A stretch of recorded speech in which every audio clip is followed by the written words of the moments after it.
Am I the jerk for not letting my husband use the airline credit meant for our honeymoon to fly his younger female co-worker home from vacation? Posted by you/putrid C8359. My husband and I got married 2 years ago during the middle of the COVID lockdown. We were supposed to go to France and Germany for our honeymoon.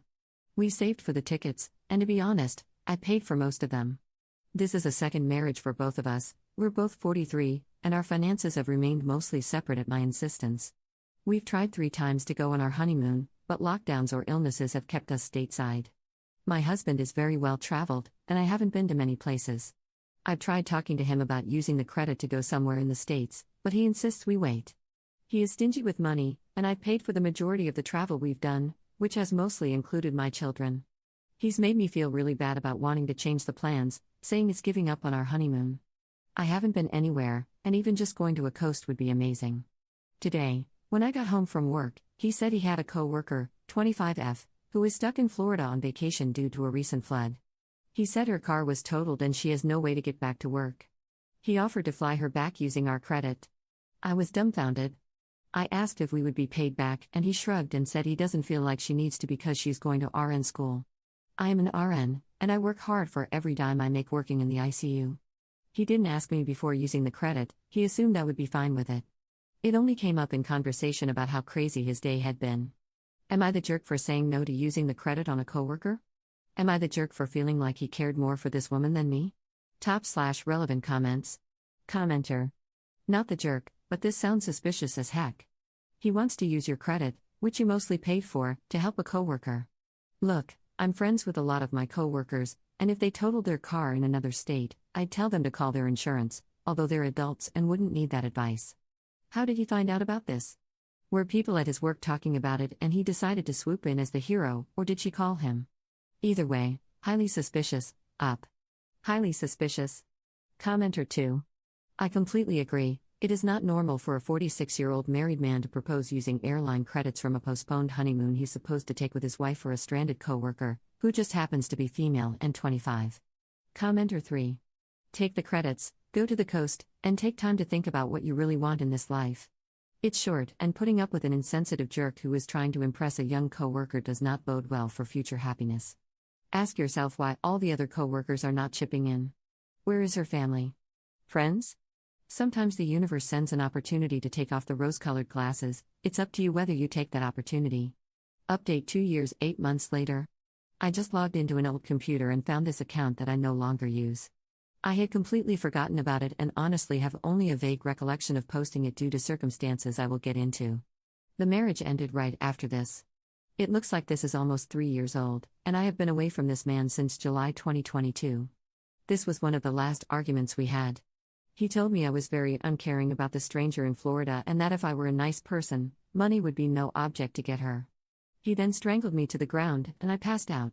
By this point in the marriage, I handed him my phone when I got home from work, and he would give it to me when I left for work. I tried to leave several times, each time I came back. When I wrote this post, I was downloading the audiobook Why Does He Do That by Bancroft and then deleting it each evening before I handed my phone to him. This book saved my life. It gave me the courage to try to get away and understand that he wasn't going to change. He had choked me several times, and he was physically abusive. By this point in the marriage, I had glass in my foot and had lost half my hearing from a busted eardrum in my right ear.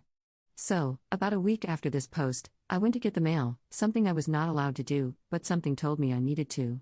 In the mailbox was a $35,000 check from my inheritance from my aunt. I stuffed it in my panties, and it stayed there until the next day when I could leave with my purse and my dog. I called my daughter, and she came to pick me up. I didn't even have shoes on. That was July 1, 2022. I'll spare you all the work it took to get to where I am today, but I will say that my life is good. My life is joyous. My life is safe and peaceful. I'm officially divorced, and it took 2 years of him kicking and screaming to get there. He has yet to pay me a dime for the house that I bought, and I don't expect to see it, as he is in contempt. Thank you so much for the advice you gave me that day. I am not sure if he was having an affair with that woman or not. Most likely, he was getting to the point where he was. All evidence points to that. I don't care, though. I was so far gone that I don't even remember the post. It was like complaining about the smell of smoke when your whole house is on fire. Thank you again for being so gentle with me. To the woman who told me to use the credit and go to the coast a year ago, I did. I took one of my daughters, and we went to Oregon and Washington. We hiked, we sunbathed on the beach, we rock hounded. We did all the things. I don't have any ambition to go to Paris or Germany. It was never my dream. Again, thank you so much for all the support you gave me 3 years ago. Top/relevant comments. Commenter. That inheritance, and the book, let's be real, was a godsend. No doubt he would have killed her. Commenter 2. So glad to hear you escaped, that you enjoyed the trip with your daughter, and that your life is full of joy, safety, and peace. I'm sure your aunt would be thrilled and proud that the inheritance left to you literally saved your life and got you out of your abusive marriage.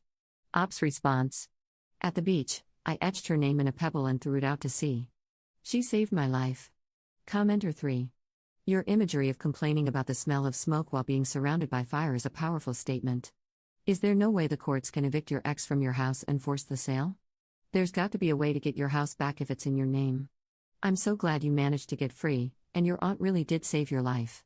Such perfect timing that you went to get that mail, too. She was definitely looking out for you and guiding you. And it's lovely that you etched her name in a stone. So glad you're free and able to live your life now, enjoy it. Op's response. We are in that process now. Basically, he was able to keep the money when it was sold. Through mediation, I had agreed for the payout to come from another source other than the house. It was dumb. Commenter 3. Well, I really hope you get the full amount of back, no matter how it affects him. Get the lawyers to do everything necessary to get all the money you're owed back, and if it screws him over in any way, then all the more to smile about. Good luck, hope it gets sorted soon. Op's response. Oh, I am. It took me a while to do it, as at first, I just wanted to walk away. Now I understand that it is my future, and I need to fight for it. He still holds a medical license in my state. People adore him. He is Jekyll and Hyde.